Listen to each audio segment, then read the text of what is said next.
everybody wants to start taking a seat, we're going to get going in a moment here.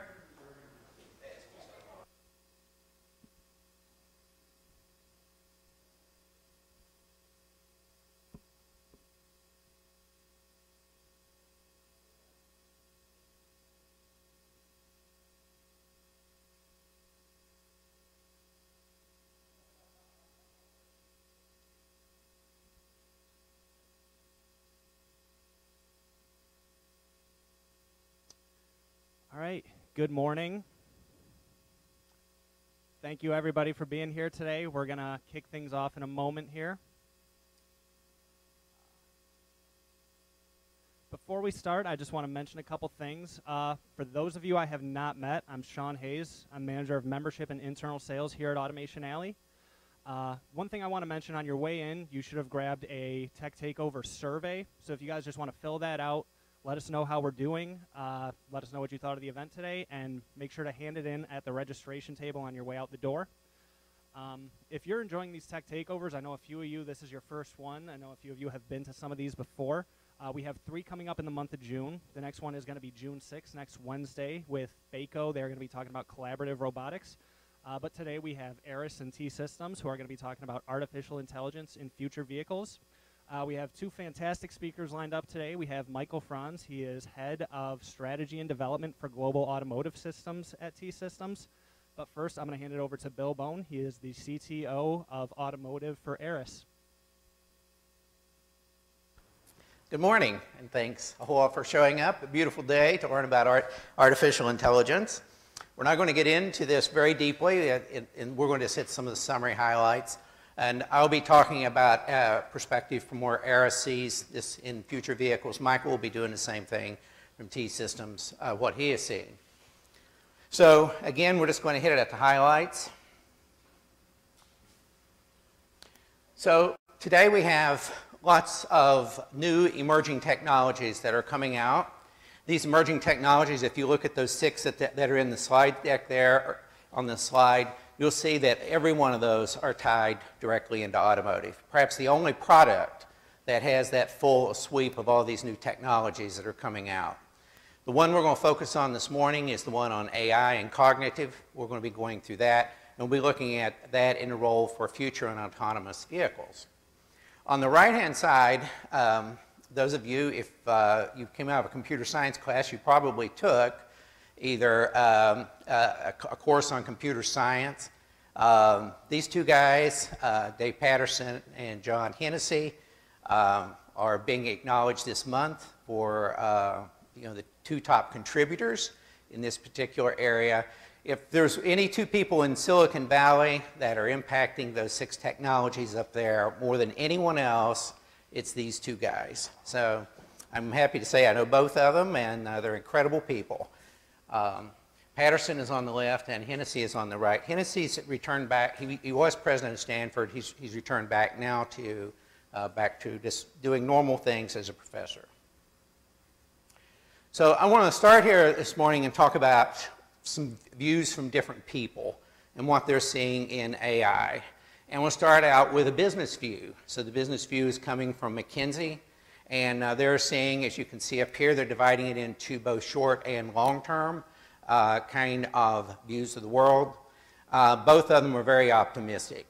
Okay, 215 billion USD in what they call what they call value creation. That's marketplace worth that between now and in the next few years in the short term. They're saying that also that there's great significance, especially around competitive advantage, if you want to be able to go through and get going in the short term. And you'll see on the final bullet there, they are highly recommending that OEMs and Tier 1s in this particular area engage sooner or later with pilots. The value creation is going to be that much.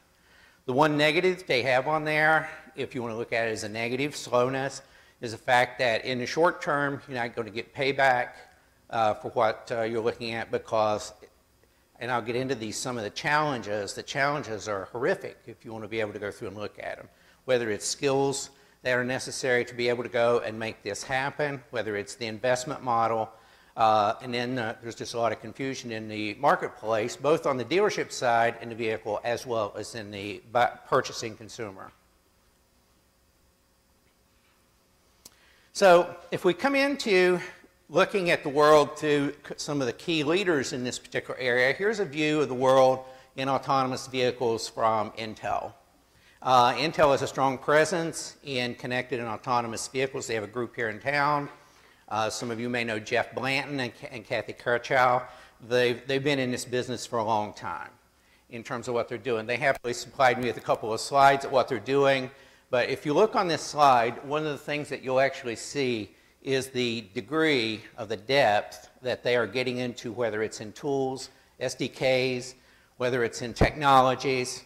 They're investing many, many millions, hundreds of millions of dollars into this on a day or a yearly basis to be able to go through and do this. If you look at their technology stack, they probably have the broadest technology stack of any of the AI people out there from a hardware point of view. They have many different kind of chips down there. You may have not even heard of some of these chips, like Nirvana, which is basically a very elaborate linear algebra accelerator in hardware. Okay, they've got their Mobileye, they've got Aras, they've got several other platforms down there, which are a lot different than their standard off-the-shelf offerings that are running in laptops like this. Okay. The next thing that they do, and we're going to use this word throughout the day, is this word on platforms. Platforms are in rage right now, whether it's systems of platforms, whether it's integrated platforms. There's a lot of those, and we'll be talking more about those. These are the platforms that Intel is moving forward with in their toolkit for autonomous vehicles. And you can see some of them are here and some of them are coming in terms of the way that they're doing that. Intel, to be in all honesty, was a little bit late to the game as compared to NVIDIA and some of the other guys, but they're coming on very strong right now, to say the least. So they have learning studios, they have machine learning, they have vision learning, they have a lot of inference kind of capabilities, all these toolkits. One big difference you'll see between them and NVIDIA is NVIDIA likes to put the whole thing on a single platform. And I think where Intel is coming from, and if you read the rags about what their approach is, they have a system of platforms. They believe in integrating systems, and they really believe in putting the very top technology and the best technology where it's most applicable, because the problems that it's trying to solve are entirely different. Linear algebra is a lot different than doing high-def mapping and camera resolution. It's entirely two different kind of technologies that are necessary to do something like that. So then if we move on to our friends at NVIDIA, at NVIDIA, you'll see their approach is much more of a software-based approach, even though they have screaming hardware. Their hardware runs in the neighborhood of 25 trillion operations per second. That's supercomputing speed. So if you're not familiar with something running in that particular area, it's definitely supercomputing speed. And that brings us up to one of our great challenges in functional safety. How are you able to go through and test vehicles that are making computations at a supercomputing speed and capability? It's a very difficult kind of problem. But anyways, so this diagram right here shows very much what the kind of areas that NVIDIA is looking at from a complete work process. And you'll see them iterate over and over and over. That's one of the things that they do to make their software good. Okay? And here I just brought up this part of the slide that shows that, they also do that with simulation. They're one of the strongest vendors out there to be able to go through and simulate results of what they're doing. You relearn, you apply it to the inference, you relearn through these simulation modes that they've got. Okay? So in the self-driving areas, this is probably one area that if you haven't actually seen AI in use, this is probably one of the better pictures that's on the internet right now or provided by any company to be able to show all the different areas where AI is actually being used in autonomous vehicles. So you'll see it in perception. There's multi-mode perception up there. that show where they're doing, whether it's LiDAR perception, whether it's camera perception, radar, that kind of thing. And perception is the whole area to be able to go through and sense what's happening, and then you'd be able to go through and you run that through different algorithms to be able to predict what your next steps are going to be, and then finally you send it to action. You send it to the controllers with the signals to be able to go through and happen. But the other ones that you don't hear so much about in the AI area are the areas where you're actually going through and you're doing what's called sensor fusion. You're bringing data out of one set of sensors and then you're mapping at the other sets of sensors. And this is very important in bad weather, for example. It's very important at night. LiDARs can see at night, cameras don't see so well at night, okay? So there's systems like that that you need to be able to go through and pull that. So you'll see in here that our friends at NVIDIA are also going through and they are mapping their sensor fusions together. So they'll have a high-def mapping directly with the LiDAR, LiDAR to camera, and so forth, that they're actually able to pull that together. So talking about these platforms, we'll come into a little bit where Aras is playing in this particular area, is that both Gartner and SimData have given definitions of what's called a product innovation platform. And the key word here is product. So these OEMs and Tier 1s are putting out great products all around the globe. What we want to be able to do is position ourselves to be able to help them create and integrate these particular capabilities on our platform. The view of the world that we actually see is one very much that encompasses all the elements in the ecosystem. So you'll see here that when you have product portfolio planning, which is the whole conceptual phase, whether you're doing the systems engineering areas there, which is requirements, it's functional allocation to an architecture, it's feature determination and feature allocation to a vehicle. All of those particular areas occur right up front. And then you start sending these in waves, you start sending them in phases through different areas in your organization to be able to go through and do product development. For example, that pretty sketch has got to turn into, the door, for example, has got to turn into knobs, and it's got to turn into wires, and it's going to turn to sheet metal, all those kind of things, gears, all that kind of thing. That's product development goes and takes that. So we need to be able to link all of those particular areas together. That E-bomb, as if you want to be able to call it then, is sent to manufacturing plants around the world. We have product that is coming in from suppliers, which also go to these manufacturing plants. But there's one integrated design that we've tried to pull together to be able to go through and make that happen. And finally, at the end of the manufacturing cycle, it's sold, and then we go into what we call an as-service situation. This is particularly challenging for the areas of upcoming autonomous vehicles. Because today, when a vehicle goes out and goes out for service, whether it's for cybersecurity or whether it's for,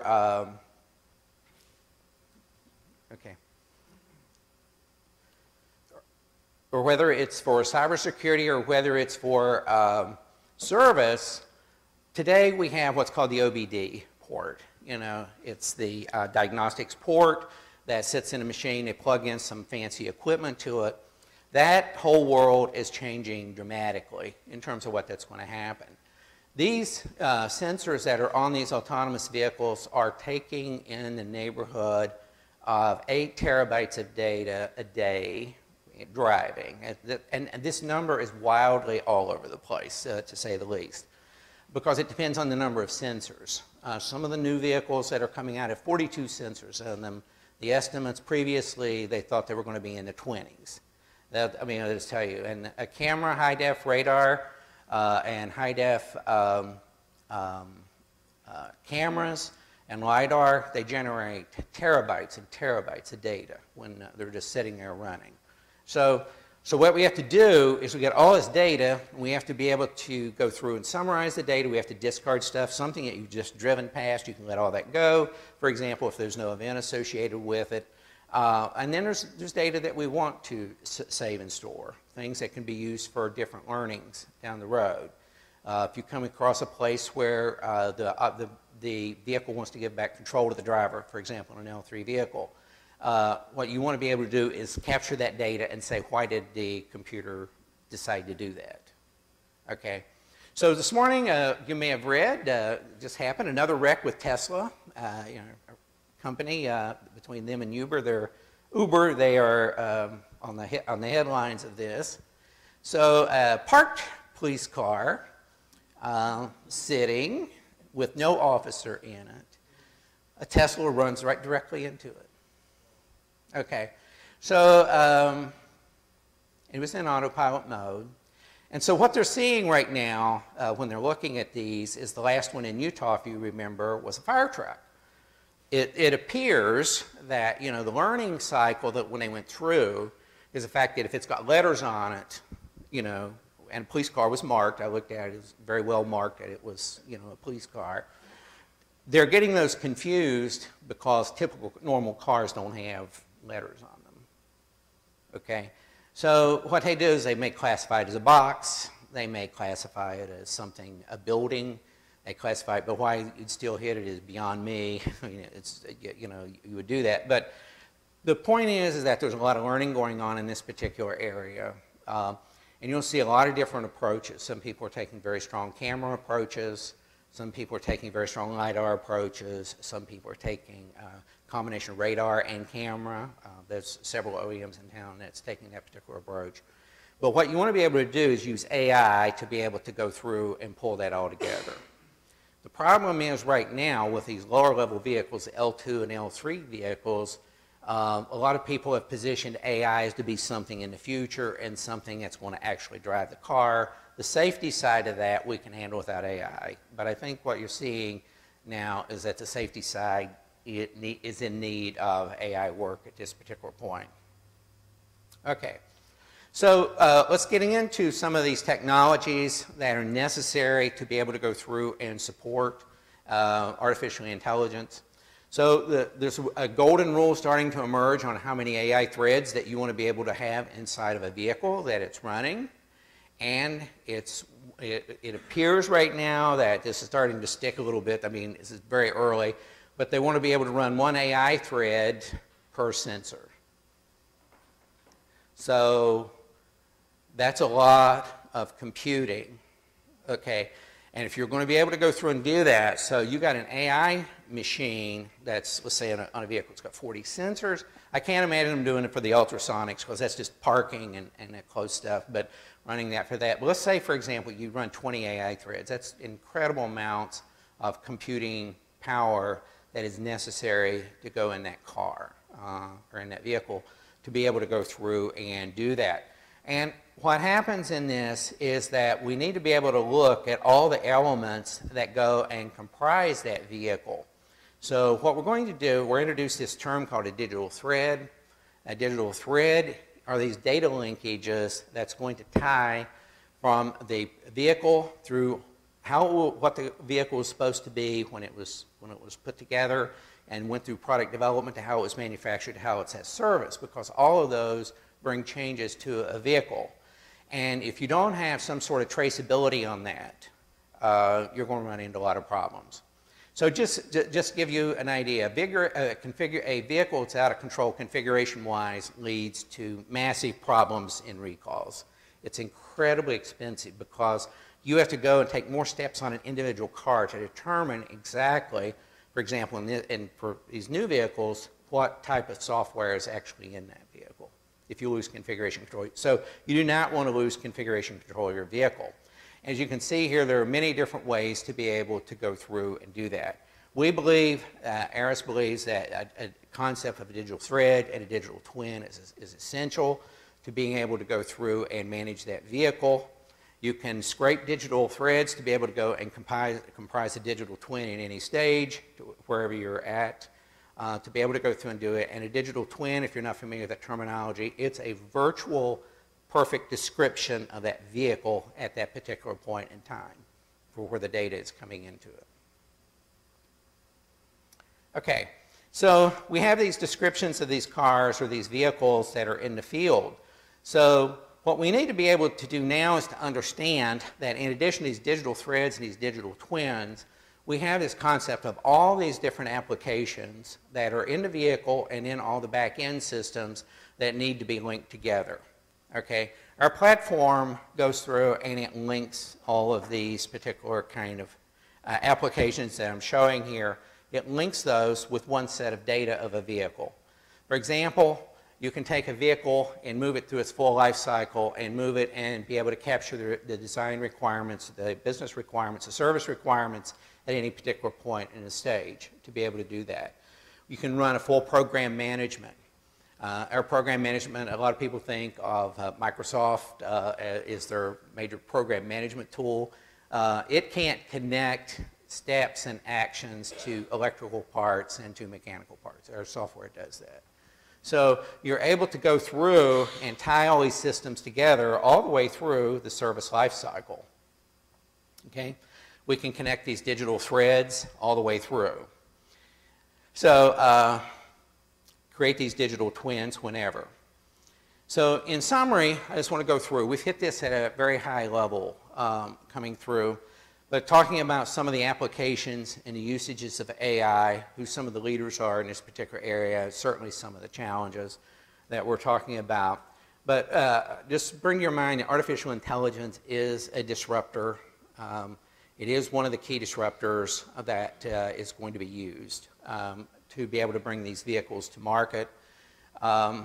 I see that UBS recently saw, if you don't think is serious about that, but the technology from all of these vehicles, and AI is one of them, it's a multi-trillion-dollar business. You don't see the word T's inside of these opportunities very often, but this is a case where they are using T for trillion dollars. You got to remember the whole U.S. budget is in the 9 billion range, or 9 trillion range. So they'll tell you 2 trillion, it's coming up by 2030, just some technologies. And right now, the acknowledged leader in this particular area from a technology point of view, not a vehicle point of view, is Waymo. They really upped the bar this year. If you haven't been watching what Waymo's doing, they've sort of run silent and then they make a huge announcement. They run silent, make huge announcements. But this year, they're going to be putting 20,000 vehicles on the road. They're staged out over multiple years, but they're going to be putting that out. And so they're working with their friends at Volvo, they're working with their friends at Chrysler, FCA, with those Pacificas, but they're putting out tremendous amounts of vehicles with this kind of technology in it. The goal is in 2020 is by all of these people, just so you're aware, is to be driving 1 million miles an hour of actual real data. That is much, much different than where it is today.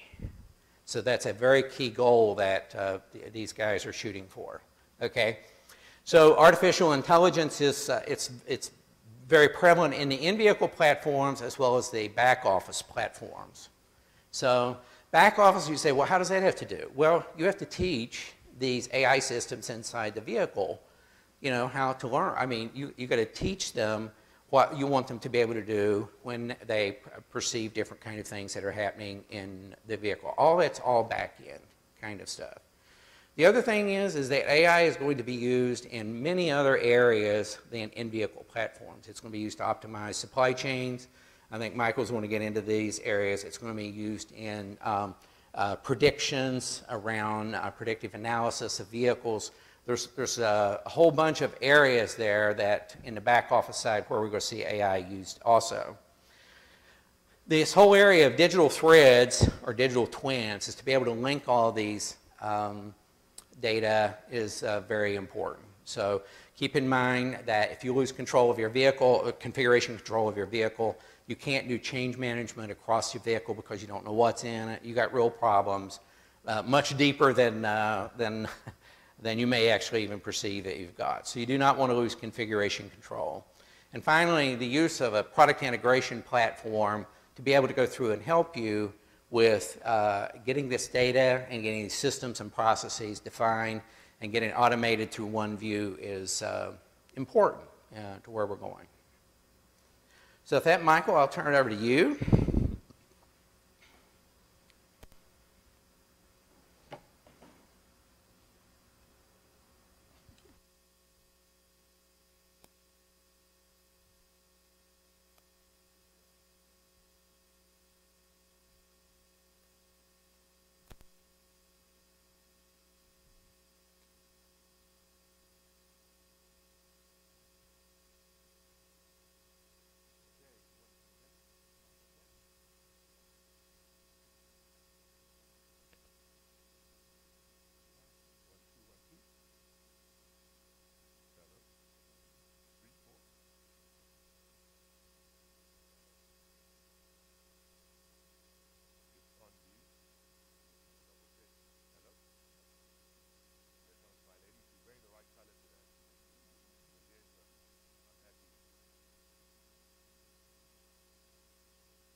Yeah, hello? There we go. Much better. Okay. Good morning, everybody. My name is Michael. I'm from a company called T-Systems. You can call me Mike. My mom normally calls me Michael when I'm in trouble. So if you call me and say Michael, then I know we need to jump quickly. That's normally how my customers work with me. I'm from a company called T-Systems, and you're going to say, T-Systems, who the heck? I know T-Mobile, but are you the same? How does it work, right? That's the first question I get when I meet new people in the United States and the North America market. I have an accent that isn't American. You're going to guess where I'm from, and we'll talk about it afterwards, okay? Sam, you're not allowed to compete because you know. But we are part of the Deutsche Telekom group. Deutsche is German for German. Telekom is German for telco or telcom. And we've got a number of businesses. I've put some of the brands up there. You will know mobile. Systems is the enterprise IT part of our business. We've got some Rabhaum, which is very German. It really is the hub room. It's how we, as a massive organization, actually get startups to talk to us. Because it's difficult to do it when you're talking to a business as large as ours. And when I put those, and this part of the slide is not to intimidate anybody, just to give our customers and our partners a level of comfort that we employ some people, we sell some stuff for more than it costs us, and that pretty much means we can keep going, right? That's really how things work. And I'm going to talk about artificial intelligence and autonomous drive and machine learning, and I'm going to talk about it in the automotive sector. So I'm responsible for, and responsible is a big word, the automotive business in the North America markets. And we serve 13 of the top 20 OEMs. We've got a couple of new targets in mind as well. And a number of the tier 1 suppliers around the world. And they really form part of a very proud brag board of T-Systems, automotive and manufacturing around the world. Our customers, by definition of their logos and their brands, they are the automotive industry. And we're very proud of what we do for them. So I'm going to spend a little bit of time talking about what we do and how we do it. I don't like technology slides. I find them very boring. My architects will tell me, Mike, you can't say that, but you can. I like to tell stories about what we do. I like to show practical examples. I always talk to my teams about going beyond PowerPoint. So I'm going to share 1 or 2 stories with you today about what we do with our partners like Aras around the world and in the US. And I'm going to start really around defining what is AI and what is machine learning to me. I find that we are always inundated with PowerPoint, and we're always inundated with speeches. And normally it's the big guys at the top who will stand up on stage and say, we're going to go into AI and we're going to go into machine learning, and no one really defines it, right? And it's like Industry 4.0. If you ask 20 people what is Industry 4.0, I guarantee you'll get 20 different responses, right? It's not clear in their mind. So this is my take. I stole it from Wikipedia. You can go and get it yourself. I like it. It's practical. It's easy. And it frames, for me, the conversation we have with our customers. And by the way, the slides are available. So afterwards, I think. So if you find the download link, you can take all the content. And I'm happy to share that with you today. So in our world, machine learning is part of AI, right? And it's just about how you approach it. And it's very important because we are talking to areas of the business that are beyond IT, that don't have an IT reference base to discuss these topics. So it's very important that we understand which areas of the business we're talking to and how they want to see it. So I'm going to get you into it easily. Chatbots. We all use them. We all hate them. Robocalling is what we call it in the US, right?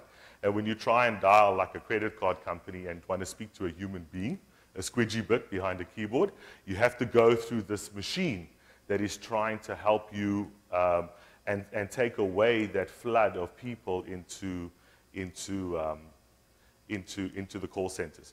And we're becoming used to it. We're becoming irritated with it. I personally do. But for me, it's a practical example of how machine-learned artificial intelligence is starting to infiltrate our lives at a very practical level, right? All of us are engaging in this type of technology every single day, right? There are better ones and there are really terrible ones, but this is important as an example for you to start to understand where this is going to. So, just to get our feet wet, let's talk about predictive maintenance. So, they say data is the new oil, right? We're getting a lot of data. If you speak to your colleagues in IT, they'll tell you that data lakes and the amount and the quantum of data is increasing at an exponential rate. We are very good at collecting data. We're like the squirrel in Ice Age. We really are. We are gathering data all over the place. Our challenge as T-Systems is to work with our partners like Aras to help you turn your data into information.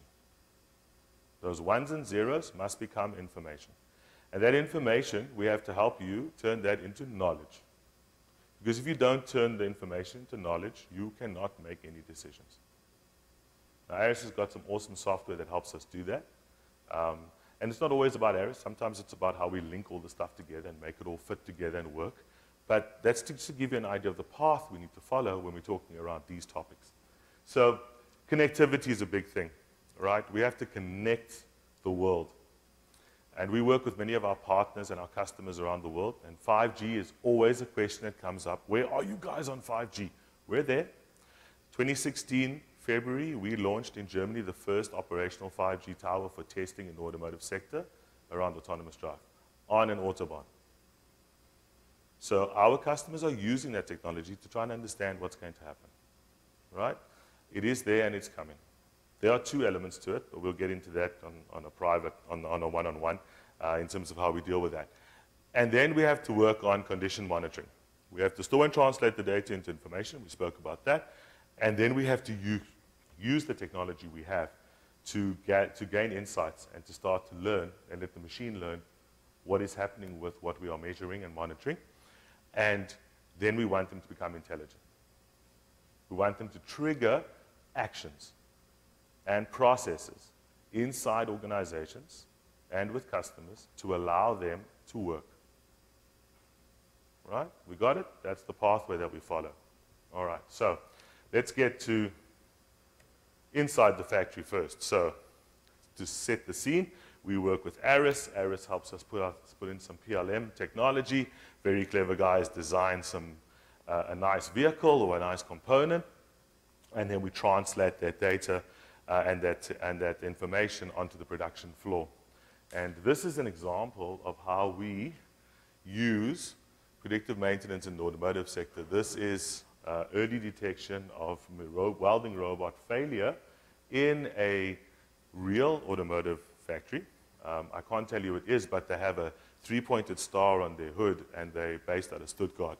And what we want to do here is avoid spontaneous failure, because the production environment is of such a nature today that stoppage, unplanned for stoppage and failure is not an option anymore, because the production cost is driven by volume.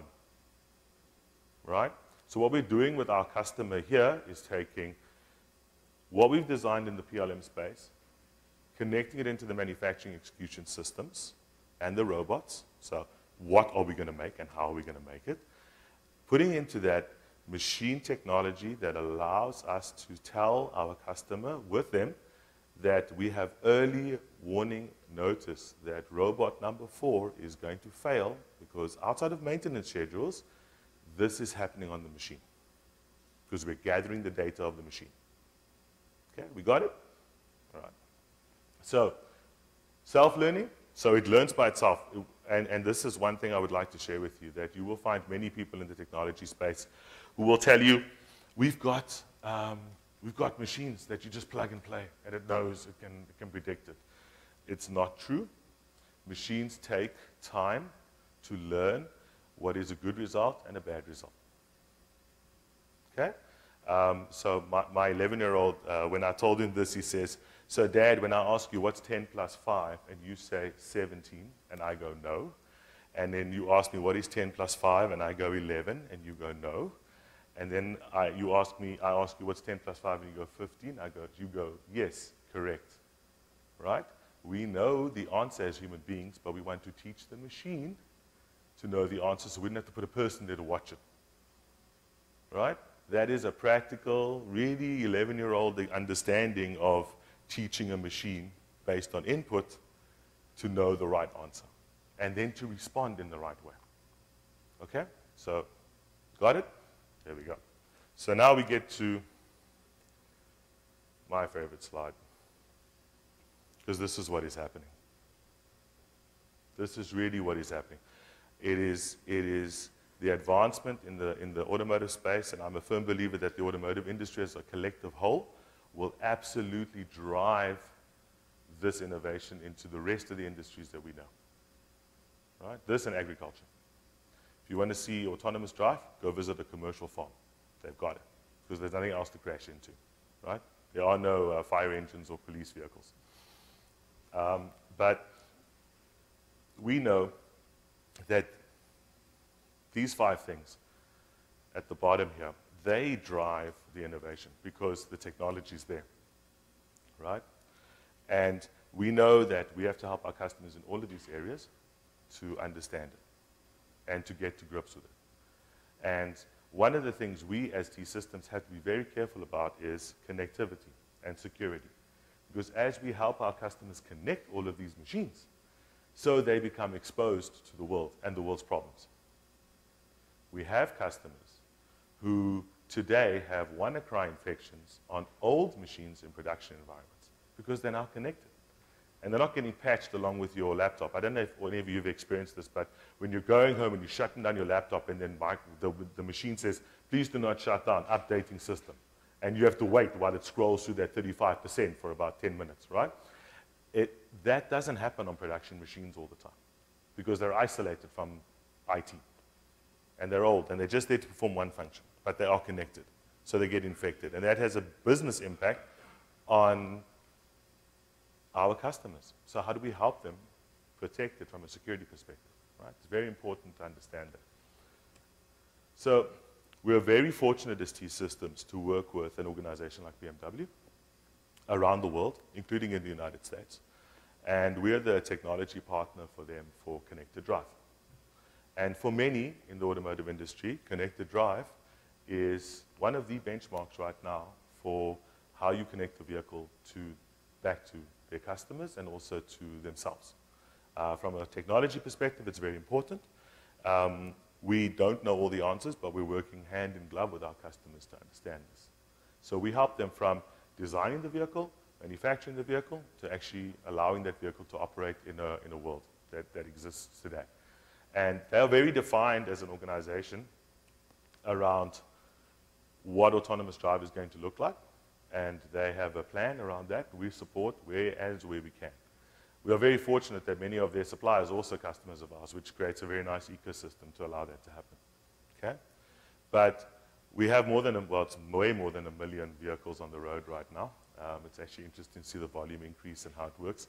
And where we are really focusing with them is in a number of areas around artificial intelligence.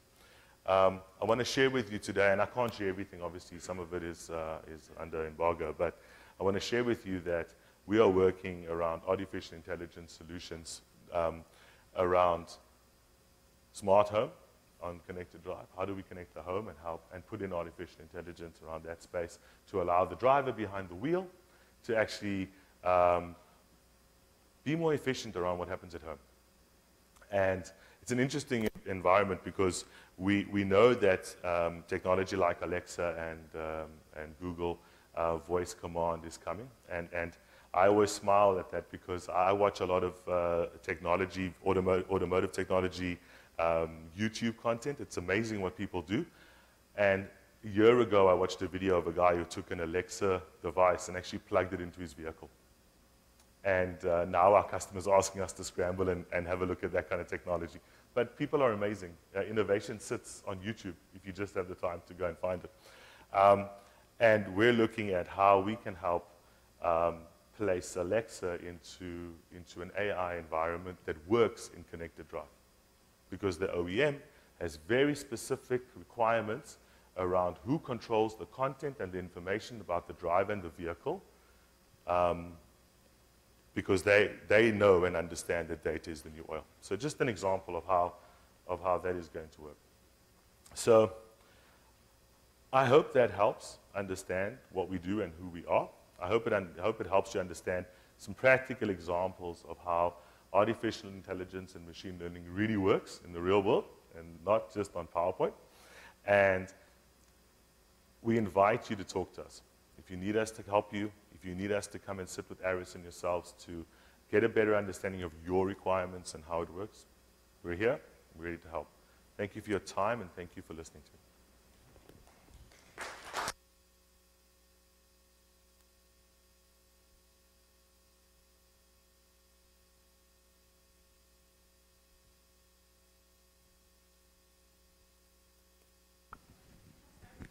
Sure, go ahead. Who's the question for, Bill or for Mike? Okay, sure.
Yeah, I get the picture. Yeah, can I answer?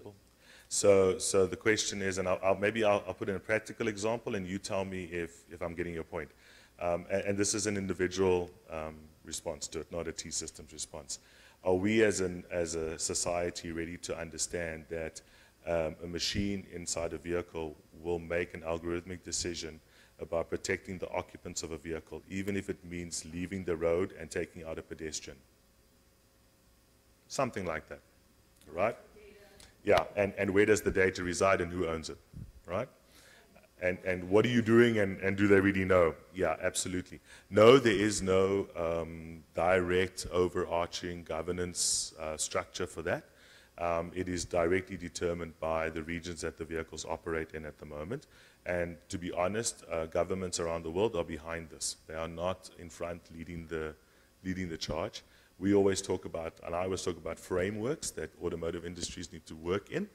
And I think that we're so at the edge that I don't believe that it's coming to fruition. The industry, however, is starting to work on governance principles around and commonality in terms of how the data is migrated between each other and talking to each other.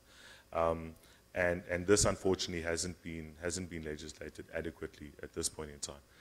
You have got things like GDPR, which you'll see impacting Facebook, and I'm sure all of us had a million privacy and policy updates to accept on a multitude of applications in the last few weeks. That is critical in terms of how your data is used and governed and how it is held private, right? But to answer your question, no, it's not ready. It's not in place. We are reliant as a user of a vehicle. I'm reliant on my manufacturer to be responsible up to now. To be honest with you. Can I add a couple comments? One of the problems that we have with AI is what people have been taught, and a lot of people have been taught about the Star Wars kind of AI, and that. And people are scared of that. Jeff Bezos, Elon Musk have painted doomsday scenarios around that particular kind of AI. But that is not the kind of thing that we're talking about today. We're talking about boundary conditions around AI limited inside of a vehicle with the data that's coming off of a vehicle and what it's been trained by. So that is a step in the positive direction and not a step in the negative direction. As you said, there are people who are looking to take this and do bad things with it. And GPDR, as we mentioned, you know, is a step in the right direction, but it's got a long way to go from that. I just can't emphasize enough, you personally, is AI can't do anything without data. And if you starve it of data, then your own personal thing, my own personal philosophy is, you know, I watch what I do and give data to. Because you don't have any idea where that's going to go. And it could end up on the back end of an AI thread. So it's important to keep it in mind. Yes? This is a question for Bill. You mentioned NVIDIA and Intel. Yes. And NVIDIA was sort of ahead. How far behind is Intel? And what's sort of the, you know, are there any fundamental differences in their approach to this subject matter? Well, I said they got off to a late start, basically. Intel is, you know, if you just look at where they struggled, they missed the phone market, you know. They're adamant they're not going to miss this, and this is just Bill speaking on the side. They're adamant they're not going to miss this new mobile market called the autonomous vehicle. They're investing heavily in it. They bought a mini company, Mobileye, one of the very top ones out there. What they don't have is that constant releasing process that NVIDIA has, that has software and hardware completely tied together, and it's released as a single unit. That's the part I think that they're struggling to get to, but they have systems that are working and working very well. You know, there's a whole alliance behind Intel. I'm sure you're aware of that. BMW, as you talked about, is one of them, and Delphi here in town is one of them. There are others that, you know, have done that. But they sort of divided up the world, and depending on which camp you're in, as you know, NVIDIA has a very strong presence too with OEMs and tier ones. So those guys are duking it out there in terms of what they are. I'm not so concerned about them. I'm concerned about these other people aren't doing anything. There's a lot of other people aren't, you know, just anywhere near that league. So. Yeah, I mean, I think maybe I can just comment. You know, when we work with the likes of NVIDIA and Intel and the OEMs that we work with, it's clear that nobody has all of the answers. That's the first thing. I think there's a lot of emphasis on data coming out of the research vehicles, and that's because we are not, in my opinion, optimized yet to do the processing at the edge in the vehicle right now. So if you open the trunk of test vehicles, it's filled with data, with machines that are just trying to process and process and process it. That's not practical. The other thing that I think that we haven't really as an industry cracked yet is that we are thinking that the car is the only thing that is able to process information, right? And if you look at smart cities and where smart cities need to go to in the future, my belief personally is that we need to understand how the car to X, the X in the equation, actually starts to complement and push data to the vehicle to allow it to process less packets of data, but at an optimal time. So I think that we need to grow the ecosystem beyond just the vehicle and the OEM and the ecosystem that's built in the vehicle. I think we need to think about what can be done outside of the vehicle that lessens the obligation of the car to process the information, right? What about what the other car can give my vehicle? And what about what the traffic light can give my vehicle in an artificial intelligent way that makes it easier to process and easier to manage, right? I think that we need to make the box a bit bigger when it comes to that. Any other questions? No? Yes, sir. I was curious with the smart cities, have you put thought into what infrastructure needs to be put into place? Yeah, it's a great question. T-Systems is doing a lot of work in the smart city space, and we believe that the infrastructure spend is a great job creation opportunity for all of us, as well as for the city and its residents. I think on a business case level perspective, I think we must be careful and help our cities understand what the future will look like. We all know that municipalities and cities and town councils take revenue off gas today. They take revenue off tolling. And as we electrify vehicles and we make them more autonomous, those revenue streams will start to disappear. We as T-Systems start very simply with things like smart parking, alternative energy creation and how we sell that. But we need to help, and of course parking and tolling comes into it, and how we help our customers in the cities understand what that future looks like, because parking bays will be less and less required because the vehicle will autonomously go and park off-site. They're not going to be filling at the gas station, which means the revenue from the gas stations are gone. How do we help our customers in the cities understand this future and what they can do with the data that they get, and how they prepare their budgets going forward? It's very important we start to understand these models. It's not uniform. It's pebble in the pond. The ripple effect is massive in terms of what we're doing. But you're starting to work on the model, that business model? Yes, we've already worked on that business model, and we're rolling that out in a number of areas. We're happy to share with you what we've done in some of our reference cities. And again, I come back to it. Bill mentioned in his presentation digital twin.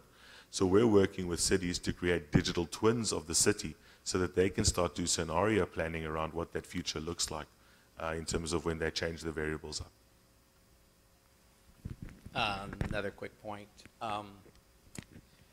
Since we live in the Motor City, we constantly think about the vehicle itself.